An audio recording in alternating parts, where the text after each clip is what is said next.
ভাই বোন যখন একসাথে কথা বলে তখন আল্লাহ তাআলা বলেন এই সময়টাকে থামিয়ে দাও। আমি খুব অবাক হয়েছিলাম এই হাদিসটা শুনে। আচ্ছা, ভাই বোন কথা বললে ফেরেশতাদেরকে আল্লাহ কেন সময় থামিয়ে দেওয়ার কথা বললো?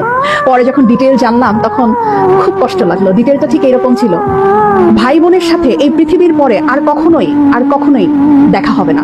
হাসরের ময়দানে না, আখিরাতে না, কিয়ামতের পরে না, জান্নাতে না, জাহান্নামে না, কোথাও না। বাবা মার সাথে দেখা হওয়ার সম্ভাবনা আছে, স্বামী স্ত্রীর সাথেও দেখা হওয়ার সম্ভাবনা আছে, ছেলে মেয়ের সাথেও দেখা হওয়ার সম্ভাবনা আছে, কিন্তু ভাই বোনের সাথে সম্পর্ক শুধুমাত্র এই পৃথিবী পর্যন্তই। তখন এত খারাপ লাগলো ব্যাপারটা জেনে যে আমার যে বোন আছে অথবা আমার যে ভাই আছে তার সাথে আমার আর কখনোই দেখা হবে না এই পৃথিবীর পরে, মানে মরে যাওয়ার পরে তার সাথে আর আমার কখনোই কথা হবে না। এত ক্ষণস্থায়ী একটা সম্পর্ক আমাদের। যারা সম্পত্তি নিয়ে ঝামেলা করে ভাই বোনের সাথে কথা বলে না, যারা অনেক ঝগড়া বিবাদের কারণে ভাই বোনদের সাথে কথা বলা বন্ধ করে দেয়, তারা না করেন না এই ব্যাপারটা। সময়টা না খুব কম, আমাদের খুব কম। এত কম সময় নিয়ে আমরা পৃথিবীতে এসেছি এবং এই কম সময়ের মধ্যে আমরা আবার কলুষতা, আমরা আবার ঝগড়া বিবাদ এইরকম করে আমাদের এত কাছের এত আপন একটা মানুষ, একই পেটের মায়ের পেটের বোন, মায়ের পেটের ভাইয়ের সাথে কথা বলা বন্ধ করে দিলাম। এই মানুষগুলোর সাথে তো আমাদের আর পৃথিবীর করে দেখাও হবে না, কথা হবে না। কি দরকার মনে এত কষ্ট রেখে?